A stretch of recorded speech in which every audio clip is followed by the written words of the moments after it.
Nosso assunto hoje é sobre low carb, sobre estratégia low carb. Eu vou primeiro falar sobre o que é a tal da low carb, tá? O que é essa estratégia low carb de fato. E em seguida eu vou explicar um pouquinho sobre essa questão de nutrientes essenciais e não essenciais e sobre quem pode e quem não pode, tá? Então, se a gente pegar, eu até trouxe aqui o meu note. Na pirâmide alimentar vigente, a gente tem como base alimentos que são fontes densas em carboidratos, que são as raízes, os grãos, algumas frutas que ficam logo acima, mas na verdade raízes, grãos e pães e massas e farinhas são a base da pirâmide alimentar. Logo acima da pirâmide alimentar, que não está querendo abrir aqui na tela do meu tablet para mostrar para vocês, logo acima a gente tem os vegetais e frutas, tá? Depois tem as carnes. E aí depois mais em cima tem os lácteos, iogurtes, inclusive salsicha. Não abriu, peraí, eu vou abrir para vocês verem, tá? E aí só depois tem gorduras e açúcares. Essa é a pirâmide alimentar, a famosa pirâmide alimentar. Essa é a base da pirâmide padrão. Então, gente, eu não estou conseguindo, não adianta. Então, vamos continuar. É recomendado que um adulto saudável, um indivíduo saudável, consuma em torno de 2.000 calorias por dia. Isso é recomendado e é uma base média de ingestão da população que a gente tem aqui no Brasil. E uma distribuição aceitável dos macronutrientes, ou seja, dos nutrientes que nos fornecem calorias e energia, que são os macronutrientes, que é proteínas, carboidratos e lipídios, que são a base, são os 3 macronutrientes. Obrigada! É assim, ó, de proteínas 10 a 35% da ingestão energética total diária, tá? Lipídios de 20 a 35% da ingestão energética total diária. Carboidratos de 45 a 65% da ingestão energética total diária. Isso é o que é recomendado atualmente pelos órgãos de saúde. Essa é a piramidezinha, tá? Lembra aqui, ó, que eu falei para vocês da base, que são pães, massas, raízes, farinhas. Então, se a gente pega essa alimentação aí e tira a base, como vocês sabem, eu falo muito aqui sobre uma alimentação baixa em carboidratos, sobre reduzir farinhas e açúcares. Então, assim, só o fato de você, tirar essa base aqui, não tá vendo? Aqui, essa base aqui e alguns alimentos processados e açúcares, tu naturalmente passas a ter uma ingestão menor do que 40% de calorias de carboidratos no teu dia a dia. O que eu estou querendo dizer com isso? Que naturalmente, vamos lá, se a gente fosse calcular 60% de 2.000 calorias, que representaria em torno de 1.200 calorias, é isso? 1.200 calorias. Ok. 1.200 calorias. Para cada grama de carboidrato, eu tenho 4 calorias. Então, 1.200 seria em torno de o quê? Uns 300 gramas de carboidrato. 300 vezes 4, 1.200. 1.200. Então, seria 300 gramas de carboidrato por dia. Isso é o que é recomendado atualmente pelas diretrizes alimentares vigentes no nosso país, que é em torno de 200 a 300 gramas de carboidrato por dia. Se eu peço para a pessoa reduzir farinha, grãos, porque reduz farinha, reduz grãos também, açúcar no hábito dela, massas, pães, bolos, no hábito, tá? No dia a dia, na rotina, naturalmente eu já levo essa pessoa a consumir menos da metade. Ou seja, pelo menos do que 150 gramas de carboidrato por dia. E só isso, só o fato de a pessoa passar a comer como base da alimentação dela, que seria essa recomendação, a base da alimentação dela, os vegetais, logo as carnes e também gorduras, certo?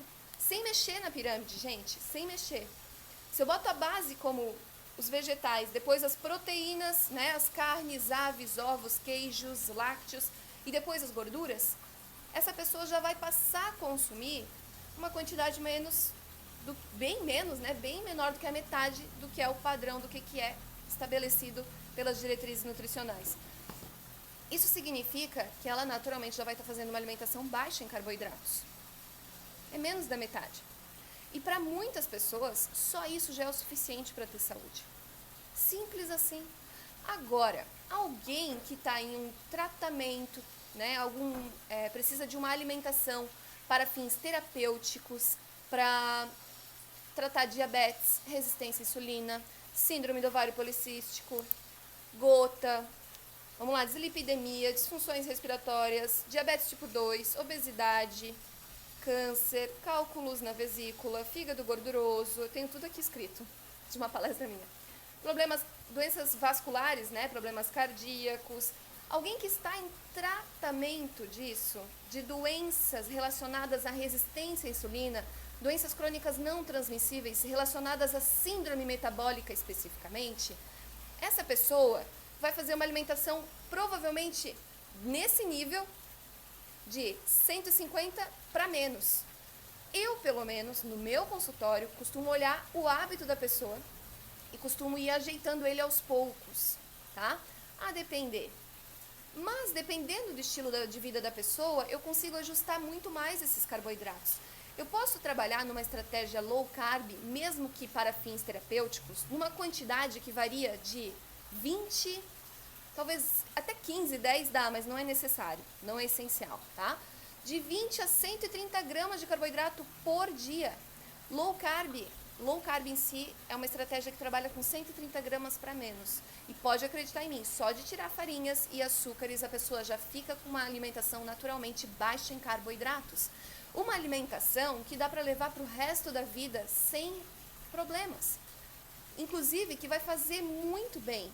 Porque, como eu mostrei para vocês, base de vegetais, comendo carnes, ovos e queijos e as gorduras presentes naturalmente nos alimentos ou gorduras naturalmente preparadas, né, e não industriais, você vai ter uma alimentação baseada em comida de verdade. E, gente, o ser humano evoluiu com o quê? Ele evoluiu comendo um monte de alimento industrializado, um monte de farinha. Eu não estou falando de 10 mil anos atrás, eu estou falando de milhares de anos atrás. Não, o ser humano, ele evoluiu comendo comida, tá? Então, não é esse produto industrializado que tu precisa ter no teu dia a dia. Se tu naturalmente passa a comer mais comida de verdade, tu vai estar tendo uma alimentação saudável. E isso não faz mal a ninguém. Isso não faz mal a ninguém. Exatamente. A Lori acabou de falar de caça. Antigamente, né, nos primórdios, certo? Se caçava e se coletava. E sabe de uma coisa? Nem todo dia tinha fonte de carboidrato. Nem todo dia tinha fonte de proteína e gordura.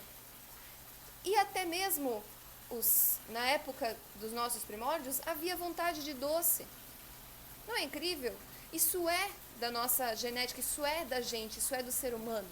O que acontece é que muito antigamente os tempos eram diferentes, né? Não tinha tanta oferta. Então, nossa, até uma mosca vem na minha testa, em plena live. Então, essa preocupação toda de, low carb, eu posso levar para o resto da minha vida? Eu me pergunto assim, eu posso comer vegetais e carnes ao longo da minha vida? Não ter medo da gordura presente naturalmente nos alimentos ao longo da minha vida? Eu posso ficar sem alimentos industrializados? Isso vai me fazer bem? Muito! Então, não há por que ter medo. Não há por quê. Certo? Se a gente evoluiu com comida de verdade, se é o que nos faz bem, por que não poderia levar isso para o resto da vida? Essa pergunta surge da questão de que as pessoas acham que fazer low carb, fazer uma estratégia baixa em carboidrato, especialmente por conta de quem utiliza a estratégia para emagrecimento, gosta de quê? De baixar o carbo o mínimo possível, porque daí vai ser mais eficiente, vai chegar no resultado mais rápido. E não necessariamente essa é a melhor estratégia para todo mundo. E não necessariamente isso é necessário. E da mesma forma, não necessariamente vai te fazer mal se tu manter uma alimentação assim pro resto da tua vida. Mas por que não te faria mal? Porque agora a gente entra naquela pergunta que fizeram ali no início. Dizem que carboidrato não é essencial, isso é verdade? Então, vamos dizer, no meio da saúde, a gente tem o termo essencial e não essencial, especialmente para o organismo, quando se trata de algo que o teu corpo tem a capacidade de produzir ou não. Então, nutrientes essenciais são aqueles que o teu organismo não tem a capacidade de produzir. Ele precisa de uma fonte exógena. E por incrível que pareça, a gente não precisa de comida processada, industrializada, nem de bolacha recheada, nem de salsicha, nem de pão para conseguir esses nutrientes. Esses nutrientes são encontrados em vegetais, carnes, ovos, queijos, tá? Laticínios. Então a gente encontra esse nutriente na nossa alimentação do dia a dia, certo? A gente encontra. Esses nutrientes essenciais estão na nossa alimentação, a gente consegue eles. Agora, aqueles que não são essenciais, que o nosso corpo consegue produzir, mesmo que a gente não consuma, a gente precisa o quê? Ficar comendo eles o tempo todo? Não necessariamente, a gente não precisa deles, vamos dizer, para sobreviver em si. Não é essencial para a nossa vida, tá? Não é assim, olha, se tu não comer isso, tu vai morrer, teu organismo não vai conseguir se virar. O que acontece? Existem alguns aminoácidos que são essenciais. Aminoácidos são o produto resultante da quebra de proteínas. Todas as proteínas que a gente consome, dos ovos, das carnes, de queijos também, a gente vai ter a quebra delas em aminoácidos. São construtores, reguladores do organismo também. Todo lipídio que a gente consumir vai gerar a produção de ácidos graxos, triglicérides e também tem os esteróis, ok? E muitos deles são essenciais, existem lipídios essenciais, existem ácidos graxos essenciais. Todo mundo aqui já ouviu falar em ômega 3? Pois então, existem ácidos graxos essenciais, existem aminoácidos essenciais também. Agora eu digo para vocês uma coisa, não existem carboidratos essenciais. Esses não existem. Sabe por quê? Porque o nosso fígado é capaz de produzir toda a glicose necessária para o nosso organismo. A gente precisa de uma determinada quantidade de glicose para que a gente possa manter as células cerebrais funcionando principalmente, tá? Principalmente elas. Uma determinada quantidade. E a gente precisa de glicose, sim, a gente precisa de glicose. É a energia da vida, de fato. Mas o nosso corpo tem toda a capacidade de produzi-la. Então, não há necessidade de ingestão da mesma, porque o fígado faz um processo chamado de neoglicogênese ou gliconeogênese, que é utilizar aminoácidos e também ácidos graxos para conversão, para transformação em glicose. Então é por isso que não existem carboidratos essenciais. Só que não necessariamente isso significa que eu posso agora dar a louca e nunca mais comer carboidrato. Tanto é que numa estratégia low carb, que significa reduzir o consumo de carboidratos, não é uma estratégia zero carb. Porque se fosse zero carboidrato, você não consumiria nem vegetais. Tudo que vem da terra é carboidrato. Vegetais também são. A diferença entre eles é que eles têm menor quantidade energética, maior teor de fibras e água e micronutrientes, que são as vitaminas e minerais. Então, não há necessidade de você consumir farinha, não há necessidade de você consumir açúcar, não precisa, não é essencial. Não é essencial, certo? Ah, mas tem a questão da fibra e tudo mais. Então, justamente por isso que é uma estratégia low carb e não no carb. É low carb. Você utiliza os vegetais como fonte de carboidrato base da sua alimentação. Você vai ter, sim, muito mais nutrientes e variação de nutrientes no seu dia a dia. Você vai ter mais saúde. Eu até acho engraçado quando alguém fala que uma alimentação baixa em carboidratos é restritiva. Só porque restringe, né, reduz a predominância, né, diminui a predominância de farinha e açúcar na vida da pessoa. Ah, é restritiva. Aham. Sabe sabe o que é restritivo em nutrição? Algo que é restritivo de fato é quando você restringe algo essencial para o seu organismo, do qual ele não vive sem. Ele precisa para a sobrevivência. E como eu acabei de explicar para vocês, não temos nenhum tipo de carboidrato que seja essencial. Então, não, uma estratégia baixa em carboidratos não é restritiva. Não é restritiva. E só lhe fará bem. Então, pode fazer? Pode fazer. E uma pessoa que não quer emagrecer, pode fazer uma alimentação baseada em comida de verdade. Ela vai ser naturalmente baixa em carboidratos quando comparada com as diretrizes vigentes. Mas isso não significa que a pessoa vai emagrecer também, entende? Ela pode comer arroz, feijão, batata, que são fontes mais densas de açúcares e que vão ajudar ela a ter uma alimentação saudável. Ah, mas se ela quer tratar as condições relacionadas à síndrome metabólica e resistência à insulina, aí ela tem que reduzir. Ah, mas ela quer tratar, por exemplo, um diabetes, ou ela quer emagrecer, ela vai ter que reduzir. Ah, mas ela é uma gestante.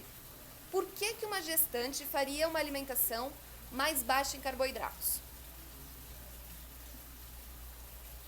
Eu não vejo motivo, a não ser que essa gestante tenha entrado, né, no processo ali da gravidez, estando doente, tendo alguma diabetes gestacional ou uma diabetes já tipo 2 fora de controle, tendo já um perfil de síndrome metabólica. Aí ela pode até sim utilizar uma estratégia mais baixa em carboidratos, mas sempre orientada por um profissional. Isso se ela quiser muito. Mas lembrem-se, qualquer pessoa, independente da fase da vida, crianças, bebês, adolescentes, adultos, idosos, pessoas que estejam doentes e pessoas que estejam com a saúde intacta, podem fazer uma alimentação reduzida em açúcares e farinhas. Ou seja, todo mundo pode. Ou melhor, eu como profissional de saúde, que já estudei sobre isso, e não porque eu defendo uma estratégia, porque eu amo low carb, não por isso, porque nem todo mundo que entra no meu consultório vai fazer necessariamente uma alimentação baixa em carboidrato. Mas por já ter estudado isso, eu não consigo dizer o contrário de coma comida de verdade. Eu não consigo. Entende? Porque eu sei o quanto isso faz bem. Eu sei a transformação que isso traz na vida das pessoas. Quando eu falo transformação, não é para ser uma coisa mágica, não. É para realmente dizer para vocês que sim, as pessoas deixam de consumir uma gama de medicamentos. As pessoas têm mais tranquilidade na vida, ficam menos ansiosas, mais dispostas, mais despertas, começam a trabalhar melhor, ser mais útil. A vida muda, sabe? Muda. Parece até que ganha um sentido. A pessoa passa a ter mais saúde, passa a frequentar menos hospitais, passa a ter que depender menos de serviços de saúde, passa a ter que despender menos dinheiro para esse tipo de coisa. Para, sabe, ter que ficar cuidando de doença ou possíveis problemas. As pessoas adoecem menos. Adoecem menos. Não tem, quando eu falo adoecem, gente, eu não estou falando de câncer, eu estou falando também, né, também, mas eu me refiro a gripe, resfriado, sinusite, enxaqueca. Vocês me entendem? Elas estão sempre com um corpo forte, elas conseguem trabalhar, elas não precisam ficar um dia de molho porque peguei um resfriado, porque mesmo que pegue um resfriado, ele passa tão rápido e não chega ao ponto da pessoa ter que ficar de cama, destruída. É completamente diferente. Completamente diferente. Tá? Então, assim, comer comidas de verdade não faz mal a ninguém. Comer bastante vegetais, e não tem nenhum nutricionista que vai dizer o contrário disso para vocês. Não tem. Especialmente as diretrizes alimentares vigentes. Pode perguntar para qualquer pessoa, mas comer salada é ruim? Não. Comer vegetais é ruim? Claro que não. Tá? Então eu não estou falando nada louco para vocês. Isso não é novidade, gente. Comer vegetais, comer comida que a natureza nos dá mais íntegra, certo? Descascar mais, desembalar menos, isso não é novidade. Não é novidade para ninguém. E é isso que faz bem para a sua saúde. Ai, Julie, mas poxa, nunca mais vou poder uma coxinha. Parem! Parem com esse negócio de ser fatalista. Ai, coxinha nunca mais, farinha nunca mais, açúcar nunca mais. Fala sério. Não é isso que eu estou dizendo para você. Estou dizendo da sua base. O seu pilar sólido vai ser o quê? Comer comida de verdade. Eu sempre falo isso no 5P8S, eu falo isso na jornada de Emagrecer com Saúde, eu falo isso no meu desafio de 14 dias, eu falo isso nas redes sociais aqui, em tudo que vocês têm acesso. Os pilares sólidos de uma vida com mais saúde, de um estilo de vida saudável, são comer comida de verdade, respeitar os sinais fisiológicos do seu organismo, não ter medo da gordura presente naturalmente dos alimentos, aliás, não ter medo do que a natureza oferece para você. E movimento é saúde, é vida, tá? Então, é bom para quem uma alimentação baixa em carboidratos? Vamos até resumir e desenhar de novo? Uma alimentação que tenha um baixo teor, uma baixa densidade, presença e frequência de açúcares, farinhas e alimentos industrializados é uma alimentação excelente para qualquer pessoa, para qualquer fase da vida, para qualquer estágio da vida, e mesmo que seja ela saudável ou não. As quantidades desses macronutrientes, lipídios, proteínas e carboidratos será determinado de acordo com objetivos específicos que a pessoa tenha. Sejam esses objetivos terapêuticos, sejam esses objetivos estéticos, ok? E é simples assim. E como é que você vai saber o quanto é para você? Bom, tem dois caminhos. Um deles é autoobservação. Lembra antigamente, sabe assim, na época da vovó, nutricionista não existia, a minha profissão não existia. A minha profissão existe com o advento da indústria. Porque se não fosse a indústria alimentícia, a indústria da saúde, deixando vocês mais doentes, eu não teria emprego. Vocês entendem?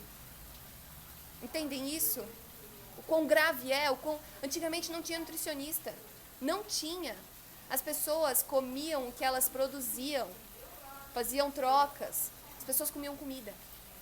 Hoje a gente tem oferta o quê? De um monte de alimento industrializado. Depois da Segunda Guerra Mundial, o negócio todo foi se perdendo.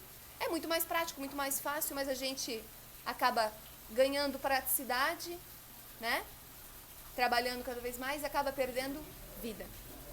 Então eu não sei se a gente ganha tanto tempo assim quando a gente economiza tempo comendo miojo ou lasanha de micro-ondas. Ou comida pronta, né?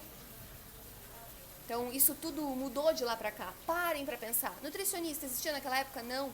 As pessoas não tinham ninguém para dizer para elas comerem de 3 em 3 horas, tomar 2 litros de água por dia. As pessoas não tinham ninguém para dizer para elas que elas tinham que fazer alguma atividade física, porque as pessoas naturalmente se movimentavam, tinham que fazer atividades, não ficavam o dia inteiro no escritório. As pessoas também não tinham medo de passar fome. Acordavam, comiam até mesmo o que sobrou do jantar, do almoço, sem firula, sem porque eu não me sinto bem, porque daí eu não como. Se tu não se sente bem, tu não consegue comer alguma outra coisa mais densa, então não é fome. Porque quando a gente sente fome, a gente come o que tiver. Não importa se vai ser chuchu ou se vai ser linguiça artesanal. Se vai ser ovo, se vai ser batata, mandioca, pirão, sabe? Não importa, tu come o que tem ali. Fome real, a gente sente fome, a gente não fica escolhendo. Come. Come o que tem. E dentro do que tem, escolhe o que é mais gostoso. Simples assim. Então, antigamente não tinha essas firulas. Ninguém ia pra roça. Opa, mas tem que levar um lanchinho, porque daqui a 3 horas, sabe, né? Que eu tenho que comer, porque senão meu metabolismo vai desacelerar. Capaz de eu ficar meio gordo. Ficar doente. Putz, isso é muita besteira. Não tem evidência científica sobre isso. E ainda assim, a papagaiada toda continua falando. Continua sendo falado na mídia. E as pessoas continuam acreditando nessa lorota toda. Sem parar para observar, que a gente parou de observar.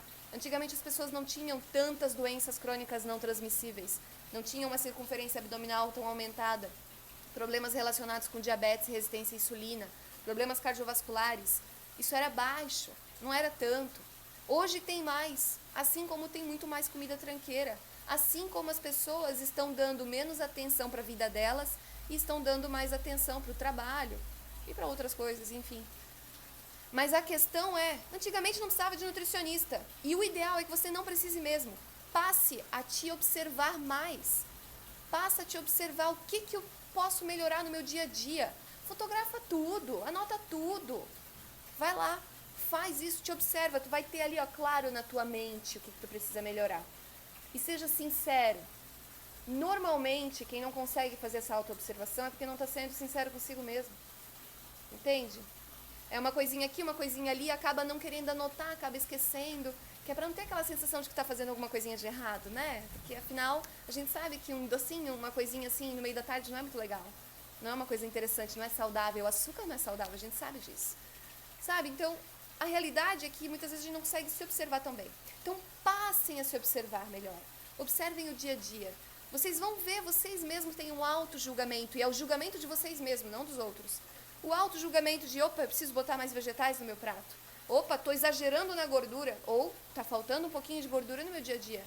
Ou eu não estou respeitando também minha fome, quem sabe? A gente tem esse auto-julgamento, a gente sabe. Sabendo o que está errado, você sabe exatamente o que deve ser feito. E às vezes vai doer o que deve ser feito, mas tem que fazer. Ah, mas eu não consigo fazer. Procura uma nutricionista. Certo? Ou estuda muito.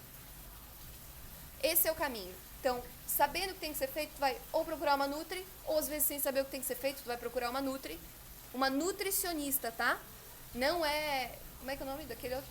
Nutrólogo. Nutrólogo não aprende a fazer uma alimentação para a pessoa. Não aprende isso. O nutrólogo não cuida desse ponto. Ele cuida mais de aspectos de complementação, de vitaminas e minerais. Coisa que você não vai precisar se você comer comida de verdade. Não precisa ficar repondo polivitamínico, sei lá, essas coisas tudo. Se tu come comida de verdade. Se tua alimentação não é densa em farinha e açúcar. Tá? Então vai lá e procura um nutricionista. Pronto. Ah não, Júlia, eu prefiro estudar. Então estuda. São esses os dois caminhos. E eu já dei aqui, ó, tudo o que vocês precisavam saber sobre ter uma alimentação boa. Uma alimentação que vai só potencializar a tua saúde e que vai evitar que tu desenvolvas essas doenças crônicas não transmissíveis. Tá? Vai te ajudar a evitar isso. Simples assim. Não significa que por se alimentar bem, você vai estar prevenindo câncer ou outras doenças, sei lá, de imunidade, enfim, de alteração do organismo. Não significa, mas eu posso te garantir que, se for para surgir algum tipo de doença nesse sentido, vai demorar muito mais. Ou, no mínimo, caso a mesma surja, você vai ser muito mais forte para lidar com o tratamento da mesma. Nada como um organismo forte e saudável. E a gente pode olhar para as plantas, gente, é a mesma coisa. Uma planta que está forte, certo? Está bem estabelecida, está bem firme na terra. Pode dar chuva, pode cair granizo, pode acontecer muita coisa, ela consegue se manter. Uma planta que está fraca, qualquer pequena tempestade e ela está morta. Uma planta que está fraca, qualquer granizo, já era. Qualquer mini praga, já era. E não significa que uma planta forte é completamente imune e indestrutível, mas ela é muito mais forte. Ela resiste muito melhor. Certo?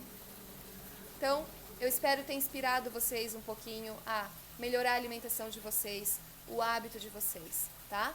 Não importa se o objetivo é emagrecer e engordar, não importa. Pela sua saúde, coma mais comida. Coma mais comida mesmo. E evite os alimentos processados e industrializados.